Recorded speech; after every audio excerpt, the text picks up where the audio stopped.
j'entends j'ai tout essayé, ça marche pas, etc.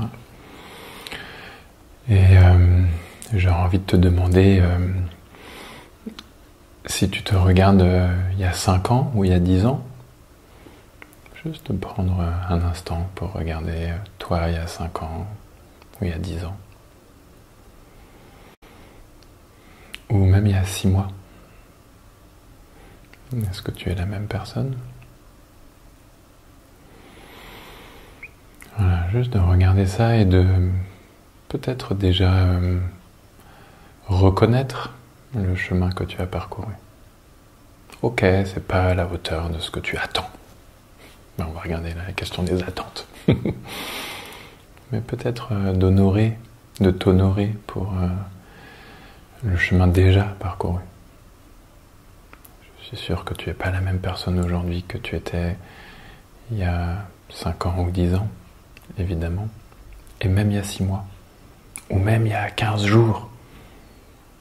Alors peut-être tu vas me dire, oui, mais sur les sujets importants, là, ce dont je te parle. Ok, regardons ça.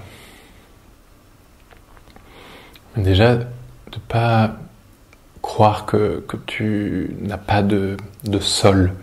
Et que, moi j'entends un peu dans cette question, il n'y a rien qu'à marcher, comme quelque chose de tout ou rien en fait. Je veux tout et j'ai rien. Et moi je t'invite à sentir qu'il y a un sol sous tes pieds et que tu te mets debout là sur ce sol ou assise et que tu peux t'appuyer sur tes ressources, sur ce que tu as déjà accompli, transformé, voilà. Et très physiquement en fait, très concrètement, juste de relâcher. J'entends parler d'une fatigue. Ben oui, j'entends que tu es fatigué. Mais peut-être, comme j'y faisais référence dans la vidéo sur le couple, faire des efforts, etc. Peut-être il y a aussi ici une notion d'effort, et peut-être de relâcher l'effort. Et de se déposer, de un petit peu relâcher la pression que tu te mets pour te transformer. Et peut-être là, il y a un peu une idée, un fantasme de l'ego, en fait, de se transformer. L'ego qui veut se transformer. Oui, ben, tu peux faire du développement personnel pendant encore 25 ans, et tu vas continuer effectivement de façonner ton ego, ton moi, ta personne, hein, persona, le masque. Donc tu vas peut-être avoir un peu plus de maquillage sur ton masque, ou agrandir les yeux, ou peut-être avoir d'autres ajustements, d'autres agréments à ton masque pour être socialement plus adapté. Mais c'est pas ça qui va profondément te faire te sentir en paix ou permettre à ta joie de s'exprimer dans le monde. Il va s'agir à un moment donné de faire tomber le masque. Et donc, ce n'est pas ce moi, cette personne qui va s'agir encore de façonner, mais il va s'agir peut-être de fragmenter, laisser se fissurer ce masque un petit peu pour que quelque chose de transpersonnel prenne le relais dans ce processus. C'est-à-dire que c'est pas moi qui me transforme en faisant plein d'efforts. Non, c'est peut-être en lâchant, en m'engageant dans un processus plus profond. Et tu vas peut-être me dire, oui, mais j'ai déjà fait plein de stages, de spirituels ou que sais-je. Oui, ben, ok, continue. Et en faisant moins d'efforts, finalement d'aller plus en contact avec les grosses blessures d'une vie, les blessures structurelles de l'enfance, les blessures encore plus profondes que sont celles de l'arrivée dans le monde, l'incarnation. Qu'est-ce que c'est que d'arriver et de prendre corps, de ne pas recevoir l'amour, tout l'amour auquel je m'attends, d'aller contacter ces grandes blessures. Et là, je ne peux pas faire grand-chose, je ne peux pas faire à coup d'efforts et à coup de thérapies multiples quoi que ce soit concernant ma condition humaine. Il y a peut-être à arrêter de vouloir et de faire, et peut-être à commencer par accueillir que je suis un humain, que tu es un humain, un être humain, et que ta condition humaine, c'est la finitude. Un corps fini, des parents qui ont été imparfaits, qui ne t'ont pas donné un amour infini, comme nous tous. Et d'aller voir cette grande douleur, ces grandes douleurs du manque d'amour, du manque d'attention, du manque de reconnaissance, que certainement tu projettes à l'extérieur, comme nous tous. Avoir besoin de la reconnaissance de l'autre, c'est tellement naturel. Et en plus, dans tous ces milieux de développement personnel, on nous dit « Ah oui, le besoin de reconnaissance, c'est un peu comme ça, une bête noire, le besoin de reconnaissance. » Non, ne lâche pas ton besoin de reconnaissance. Mais va plus loin. Tu as besoin de te reconnaître. Et parfois ça passe effectivement par l'autre qui te reconnaît. Mais d'aller dans ces profondeurs, ça demande du courage. Ça demande d'arrêter de partir dans tous les sens, un peu comme une lumière diffuse qui partirait dans toutes les directions. Et au contraire d'aller comme un laser, une lumière cohérente, où tous les faisceaux vont dans une même direction. Et avec un laser, on peut découper du métal. Donc d'aller avec cette intention et cette attention vers la transformation. Pas le développement personnel, la transformation véritable. Donc ça demande du courage. Et du courage, c'est une qualité du cœur. Ça veut dire, courage ça vient du cœur, étymologiquement. Ça veut dire un engagement, corps et âme, dans une démarche authentique. Et dans cette démarche authentique, je vais traverser des sentiers boueux, des chemins épineux. Ça va faire mal. Et je vais m'engager encore et encore dans ce chemin. Et je ne vais pas m'arrêter à la première épine ou à la deuxième épine pour dire « Ah non, ce thérapeute, ça marche pas, c'est pas le bon », et puis changer de thérapeute. Moi, je connais bien ça, j'ai fait ça beaucoup.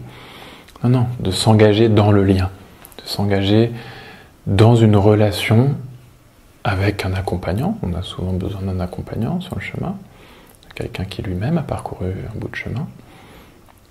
Et cet accompagnant, en fait, peu importe la technique, tu vas essayer plein de techniques, oui, je connais bien, moi aussi j'ai essayé plein de techniques, mais c'est pas ça l'essentiel.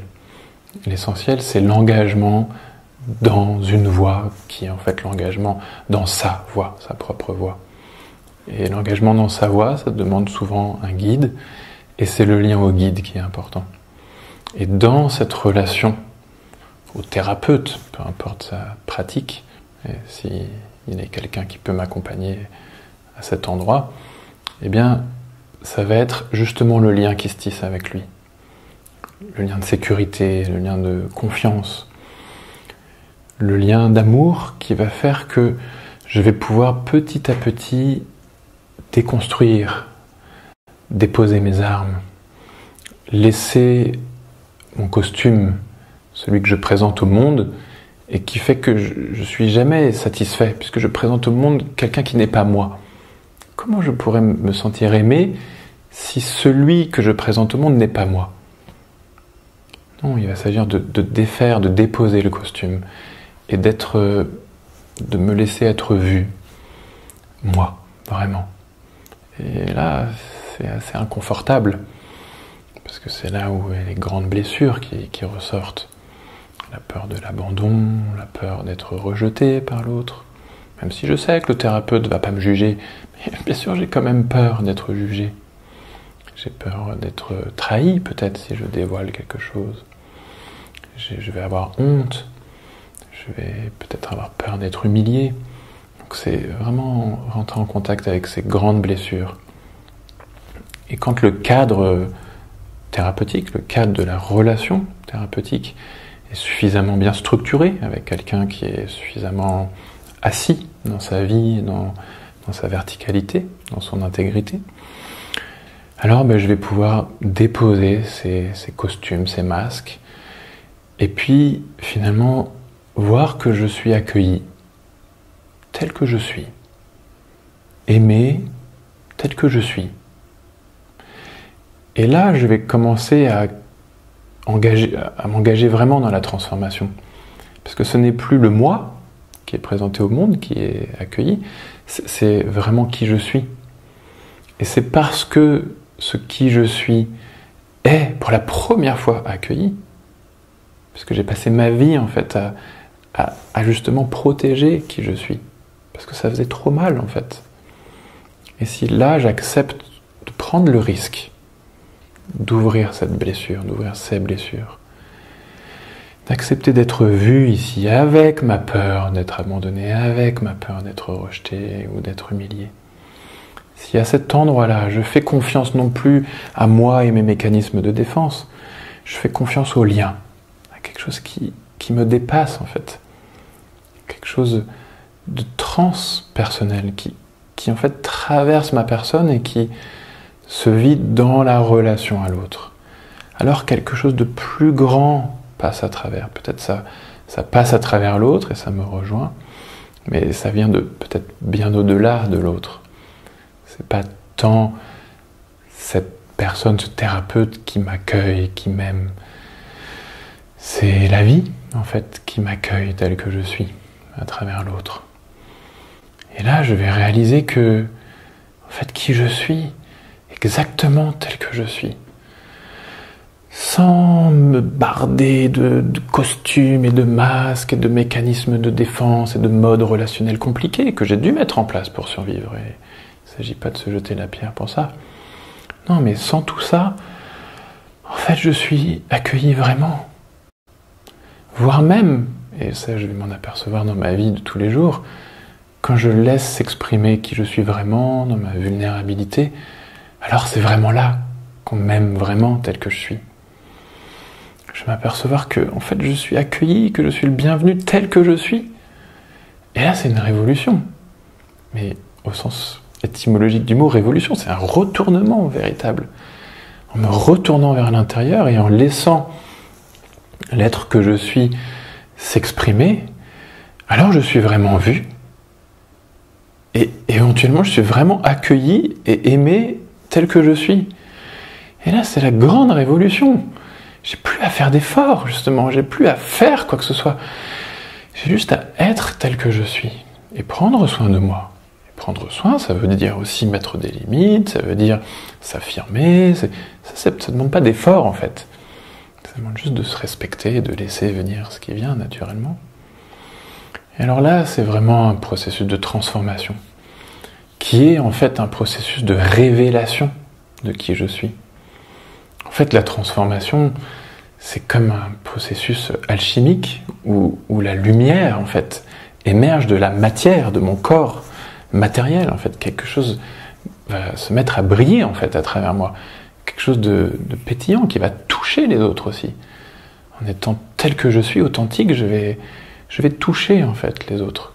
Quel que soit l'environnement dans lequel je vais m'exprimer, je vais révéler chez l'autre aussi cette dimension lumineuse, cette dimension intérieure. Donc en même temps que je me transforme, je vais aussi participer à la transformation de l'autre, à son éveil à lui-même et à la transformation ainsi du monde, de proche en proche. Et ça, c'est toute une odyssée. C'est un processus long, semé d'embûches, où je vais traverser des épreuves. Voilà, ce sont des décisions de vie. Est-ce que je vais continuer de jouer le jeu, de me mentir à moi-même et d'être un peu tordu? Et je vais le faire de toute façon, sur le chemin. Puis il y a des moments où je vais me réveiller et je vais dire non, mais j'ai envie d'être moi, j'ai envie de m'affirmer au monde, de me laisser être vu, en fait, tel que je suis. J'ai envie d'être moi, en fait. J'ai envie d'arrêter de me fatiguer en fait à faire des efforts. Des efforts pour résister en fin de compte. C'est ça qui consomme tellement d'énergie. C'est les efforts que je fais pour ne pas être moi-même.